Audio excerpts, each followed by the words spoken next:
Hello again, and welcome. This discussion today is on knowledge. I think it's important that we understand the concept of knowledge completely. So when we look at the ideas that I'm presenting here, you can base them on concepts that you completely understand. So what is the concept of knowledge? Have you ever looked at knowledge? Have you ever explored it? Do you understand what knowledge is? That's what we're going to cover. You see, knowledge is something that you accumulate. You accumulate knowledge through experience, through teachers, through reading. You accumulate all kinds of knowledge and you store it in your mind. Now, understand this. As you store this knowledge in your mind, you also transform it into images. And those images and that knowledge also gets transformed by your own conditioning. In other words, the things that you were taught to believe in, how you were raised, everything that you took in through your experiences, take your perception of knowledge and change it to fit who you are. And knowledge is something that you have experienced or went through in the past.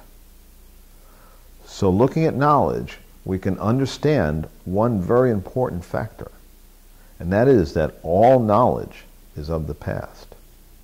Anything that you say you know because you either experienced it, studied it, read about it, or somebody told you about it, and then you adapted it to you as a person through all your conditioning, all your idiosyncrasies, everything that you believe in, all your beliefs conformed what you learned into who you are, and your image that you create on that knowledge is based on who you are up till this point from all your conditioning.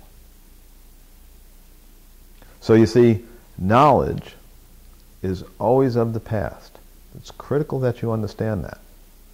It is never in the present moment. The present moment we have experience. When we take that experience and store it, we have knowledge. And we always draw from knowledge, correct, to function in this world as a human. So, we are always pulling from the past to exist in the present. Or we think we're existing in the present. And that's something we're going to look at. So, understand this. Knowledge is always of the past, and knowledge is corrupted by our conditioning. It's corrupted by our perceptions. It's corrupted by our memory. Everything of knowledge comes from the past, and it is not necessarily accurate. Sure, we store it in our minds, but understand something. We store it in our minds based on our conditioning, based on our beliefs. And that knowledge becomes ours personally. So my knowledge of one thing and your knowledge of that same thing may be two entirely different things.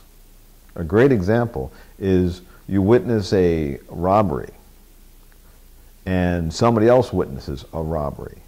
Each person sees the robber. When they're taken into the police department to give a description, there's two entirely different descriptions of the robber. The reason being is that we've attached our conditioning, we've attached our beliefs, we've attached everything about ourselves to what we think is knowledge, and that knowledge becomes our truth. But is it really truth? Think about how you acquire knowledge. Think deeply about it. You might find out something very interesting. And always, when you explore yourself, if you come up with something that you like or don't like about yourself, that's living. That's a discovery. It's not that I told you something about yourself or somebody else told you something about you. It's what you personally discover about yourself. That is when you start to evolve.